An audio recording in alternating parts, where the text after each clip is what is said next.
pipes, bikes, and leather, where we are searching for things that last.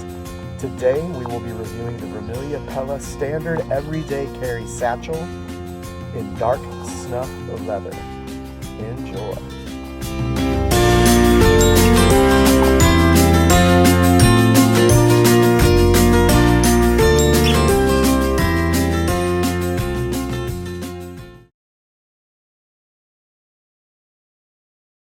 Now, first I want to talk about vertical oriented satchels in general. I like them, and if you're watching this, maybe you're like me. I like them because they create a cleaner line, I think, a lot of time than horizontally oriented satchels, depending on how you wear them. I also think it encourages a little bit more minimalist packing approach than the horizontal satchel, which is kind of a popular thing these days. And finally, the vertical orientation doesn't quite yell "merce" the way that other bags do. So for the sake of my fragile ego, the vertically oriented satchel is the way to go. The problem that I found is that these are hard to get right, hard to get just right, these vertically oriented satchels. The closest I've actually come until now is this one that I have over here, and this is Saddleback Leather Companies from their, what was originally called their mountain back line. This is their Indiana canvas satchel, named after Indiana Jones, but for copyright reasons, of course, they couldn't call it that. And it is actually, I love it because I can swag it out to the max. I can put all my favorite bells and whistles on it to make it my own. And it also just holds a ton, and it's super versatile, and I really do like it. However, one has never accused this bag, for all of its people that love it, no one's ever said, man, that's a really pretty bag. It is not just minimalist. It's not a very, it's not a looker. The details on it are nice. I mean, and they're definitely rugged, but it's not one where you go, oh man, like that's one that my friends that are into the finer things would really appreciate as far as the style of it goes. And so that's where I think that some of these other bags have really gone a step in the right direction. However, they can go too far, which we'll get into in a little bit.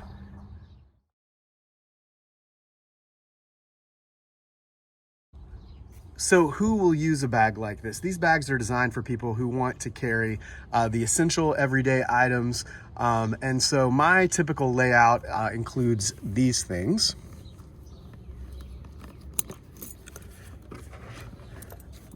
"12.9" iPad Pro in its case, which fits nicely in that back rear pocket. Then we've got an iPhone. This is an older model. This is a 6S for size comparisons, but a Pro or even a 12 Pro Max fits nicely as well. 2 pen pockets here, and then one for my Apple Pencil. You've got a zipper pocket back here, which I keep my lens cloth, and I also keep in there my car key that I don't need to take out because it's got like the automatic start. So it just needs to sense that it's around me, and then the car will start. That's what I keep in there. And then on the inside, I keep my bullet journal, my Rhodia goal book, some lotion,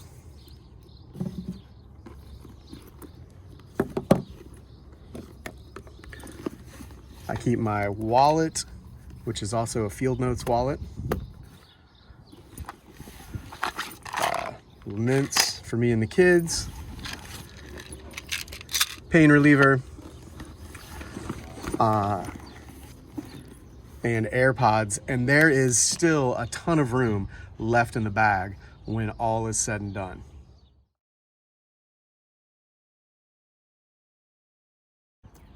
The tech specs. Vermilyea Pelle lists the official interior dimensions of the bag at 9 inches wide, 11 inches tall, and 3.5 inches deep, which seems accurate to me.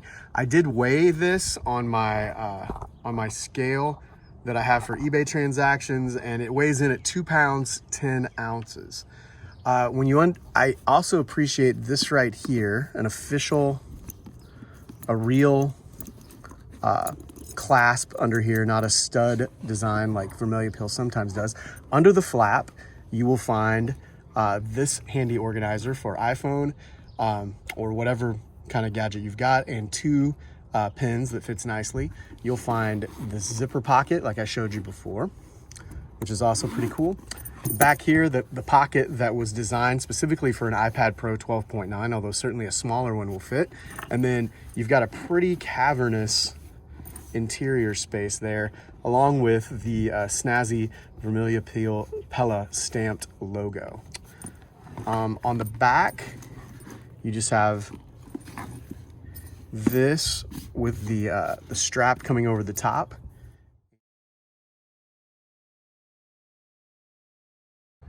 So the tagline for Pipes, Bikes, and Leather is searching for things that last. And the question here, obviously, is will this bag last? And my answer is without a doubt.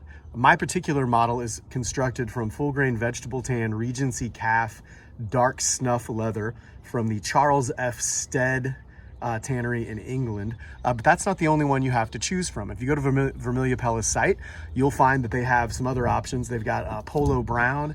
They've got, which is a darker brown in the same color range as, say, Saddleback's dark coffee brown.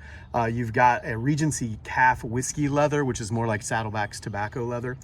You've got a harness brown English bridle combination from Wickett and Craig Tannery in Pennsylvania, which is like a more pebbled, it's a more pebbled look with a darker leather like this on the other side of it, or on the accents of it.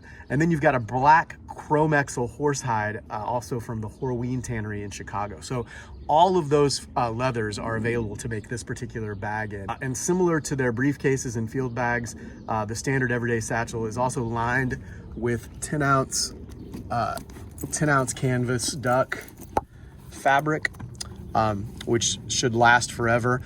Some of that is also here sometimes, but I found for mine, they actually sent me one that was lined on the back flap with this ballistic nylon, which I really think is pretty cool, actually. And I don't know if they're making all of them like that, or just mine, or how they did that. It's not in some of the pictures, and in some of the pictures online it is. All of this is, of course, backed by a lifetime warranty from Vermilyea Pelle.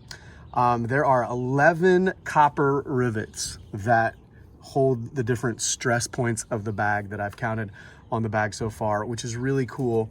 And especially there's 2 on each strap end. You've got some here. You've got a couple holding the front piece. And then on the bottom of the bag is constructed of a double thick layer of the full grain leather that you choose, which means this thing is going to last forever. It also gives it a nice structure and keeps it upright, at least so far. I've had it for a couple months and I've been using it pretty regularly. All of the buckles are antique brass hardware. Not only do they look cool, but they will last a lifetime, and the slide mechanism on them is really easy. And like I said before, I love that they used the real buckle closure on the front here versus the thumb and stud quick access that they invented for their field bags. I really prefer the real thing. It took just a little bit of practice to be able to just use it with one hand. And generally, if you slide the strap through the first rung right here and pull back on it, it will catch. What could this bag use, or what would I change? The first thing you will notice in comparison to any of the competition for this bag is that the standard everyday carry is missing a carry handle on top. There's no handle up here to pick up the bag by. I've had the bag for about 2 months. So I can answer any questions that you have about it. It's going to be one of my everyday carry options for a very long time. I do mix it in from time to time with some other things. If the weather looks really nasty, I do go with that mountain back canvas bag, Canvas Indiana from Saddleback. But other than that, this is pretty much my standard everyday carry now, as its name implies. So I hope you liked the review. Please ask me any questions that you have in the comments, and please subscribe.